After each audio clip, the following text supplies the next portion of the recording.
আমার সমস্ত ফেসবুক ফ্রেন্ডদের জানাই পবিত্র ঈদের অনেক অনেক অনেক শুভেচ্ছা। ঈদ যেটা ছাড়া অসম্পূর্ণ সেটা হচ্ছে সিমুই।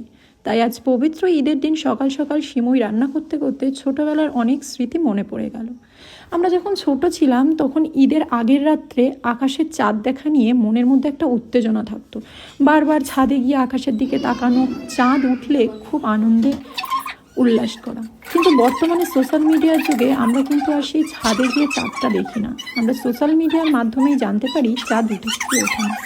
ঈদের আগের রাত্রে সবাই মিলে জেগে গল্প করা, হাতে মেহেন্দি পরা, ঘুম না আসা, আর সকাল সকাল ঘুম থেকে উঠে সবাই সবার হাত দেখা, কার হাতে কতটা রং এসছে। কিন্তু বর্তমানে সোশ্যাল মিডিয়ার যুগে আমরা একটা স্ট্যাটাসের মাধ্যমেই কিন্তু জানতে পারি কার হাতে কেমন মেহেন্দি ডিজাইন দিয়েছে এবং কার হাতে কেমন গাঢ় রং এসছে। আগে যখন আমরা ছোট ছিলাম তখন একে অপরকে ঈদের দিনকে দেখে ঈদ মোবারক জানানো ছিল।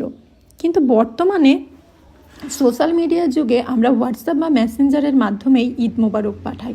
ছোটোবেলার ঈদ মানেই ছিল বন্ধুদের সাথে ঘোরা, আড্ডা দেওয়া, বড়দের কাছ থেকে সেলামি পাওয়া, ভালো খাওয়া দাওয়া আর নতুন জামার গন্ধ।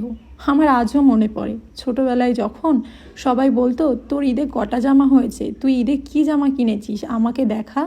কত সরল ছিল তখন আমাদের মন। তখন বলতাম যে না, ঈদে জামা দেখালেই সেটা পুরনো হয়ে যাবে, তুই ঈদের দিনই দেখবি। আগে যখন ঈদের দিন সকলে মিলে